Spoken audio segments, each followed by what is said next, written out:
Hello everyone. In this video, we will see statistical analysis. These are the some contents: arithmetic mean, deviation, then what is standard deviation, what is variance, and some numericals based on these contents. So, first, we will start with statistical analysis. It is performed on measurement data to analytically determine the uncertainty of final measurement result. Performed on measurement data to analytically determine the uncertainty of final measurement result. This method is employed when the deviation of measurement from its true value is to be determined and the reason for specific error is unpredictable. A large number of readings are taken to analyze the data statistically, thereby providing information about the correctness of the observations taken. However, it cannot remove a fixed bias which is present in all the readings. Hence, while performing statistical analysis of data, we must ensure that systematic errors are small as compared to the random errors. Now, we will see arithmetic mean.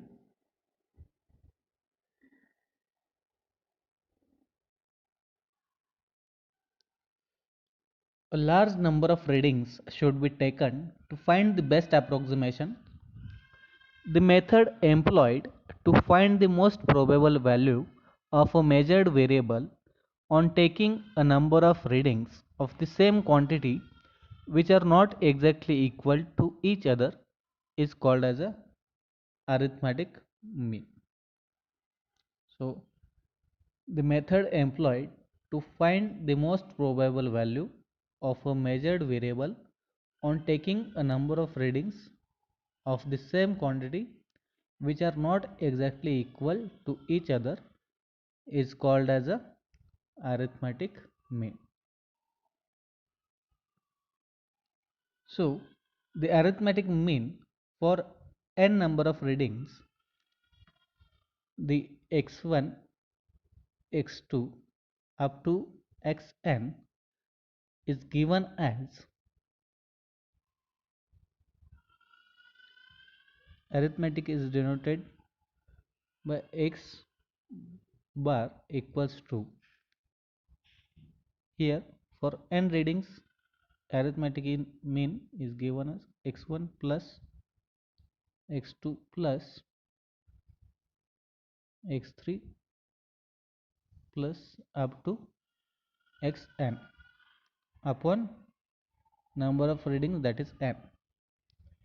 Okay, this is the formula for x arithmetic mean. X bar, it is equal to the x1 plus x2 plus x3 up to xn and divided by total number of readings, that is xn, sorry, only n, and it is nothing but the x bar equals to summation n equals to 1 to the n of xn upon n, where x bar is the arithmetic mean. Sometimes, while calculating the arithmetic mean or average value of a number of readings, it is found that the difference between some measurements and the mean is much larger as compared to the difference between other measurements and the mean. If the number of such readings is small, we can reject the readings with larger difference and determine the average from other readings. However, if large number of measurements differ greatly from the mean, they all should be rejected and measurements should be repeated again. The effect of random errors can be significantly minimized by arithmetic mean. So this is about arithmetic mean. Next is deviation. The departure of a measured value from the arithmetic mean of a group of measurement is known as deviation. Once again, departure of measured value from arithmetic mean of a group of measurements is known as a deviation.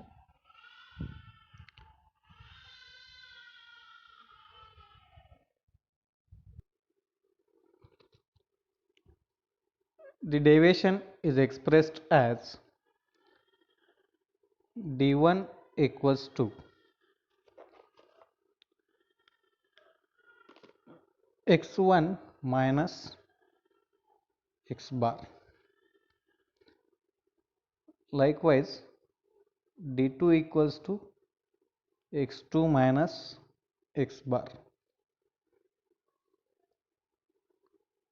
We can write for up to n readings dn equals to xn minus x bar, where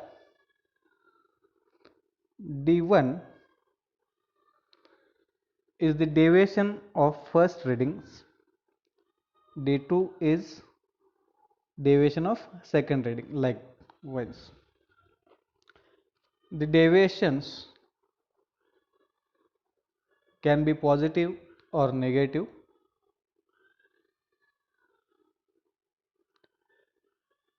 The algebraic sum of all the deviations is given as algebraic sum equals to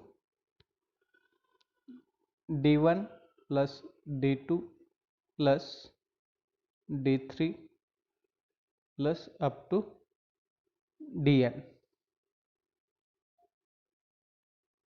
Here we can replace d1 by x1 minus x bar plus for d2 we can write x2 minus x bar.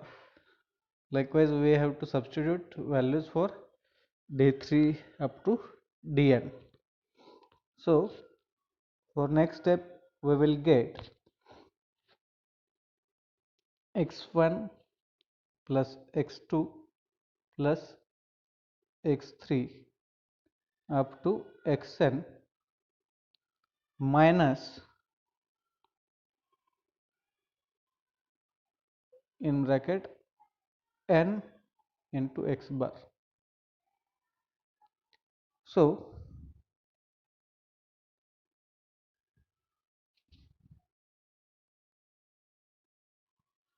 here we know that for arithmetic mean we were written that x bar equals to x1 plus x2 up to xn upon n. So for this we can write n into x bar equals to x1 plus x2 up to xn. So if we see previous equations, then we can notice that the algebraic sum of all deviations is 0, and that is d1 plus d2 plus d3 up to dn will be 0. So this is for deviation, and the average deviation is defined as the average of the absolute values of deviations. Average deviation is average of absolute values of deviation. The absolute value implies that the sign of deviations are neglected and mathematically it is expressed as d equals to mod d1 plus mod d2 plus mod d3 up to mod n upon n, or we can write d equals to summation mod dn upon n, that is number of readings. It indicates the precision of the instruments used in the measurement. A low average deviation between the readings implies a highly precise instrument and vice versa.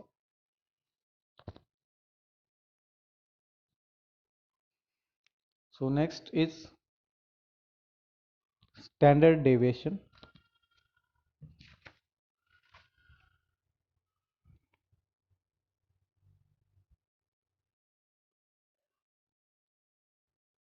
The standard deviation or the root mean square deviation of an infinite number of measurements is defined as the square root of the sum of all individual deviations squared and divided by number of readings. The standard deviation or the root mean square deviation of an infinite number of measurements is defined as the square root of the sum of all individual deviations squared and divided by the number of readings. It is denoted by this symbol, and it is expressed as is equal to standard deviation equal to the square root d1 square plus d2 square up to dn square upon n, or we can write for standard deviation as under square root summation dn square upon n. So this is for standard deviation for infinite readings. But practically the number of readings cannot be infinite. Hence, the standard deviation for finite number of readings is expressed as here the change is only in the denominator, and that is n minus 1. This is the change for infinite and finite. For infinite, in the denominator only n is there, and for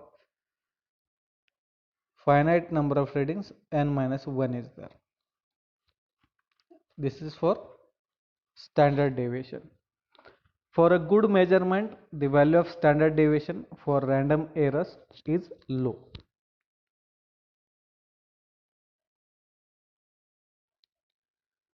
Next point is variance.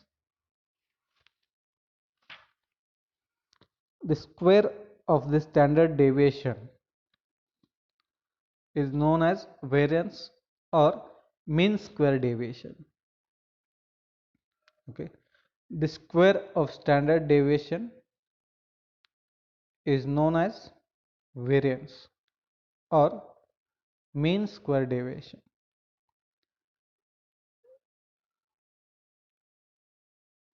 We know that the standard deviation is given by this symbol, and variance is the square of that standard deviation. Okay, it is denoted by this symbol, and it is expressed as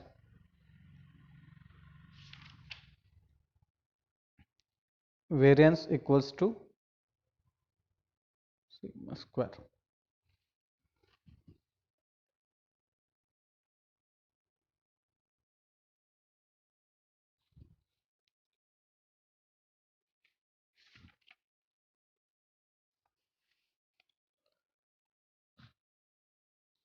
So we know the equation for standard deviation. We have seen that one. So for that the formula is sigma equals to summation dn square upon n. It is for finite readings, sorry, infinite readings. So for variance it is the square of standard deviation.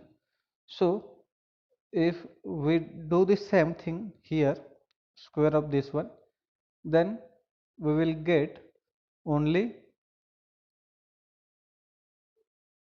this much part. That means this bracket will not be there, only that term will be there, summation dn square upon n. Okay, variance will be summation dn square upon n.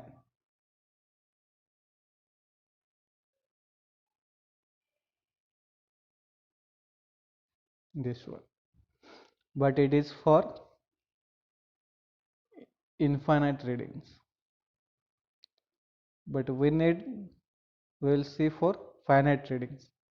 And for finite readings we have seen in case of standard deviation, that was there was only change was the in denominator, that was n minus 1.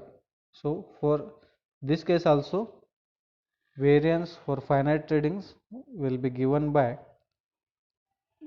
equals to summation of dn square upon n minus 1. So for finite readings here n minus 1, and for infinite only n will be there. If you want to see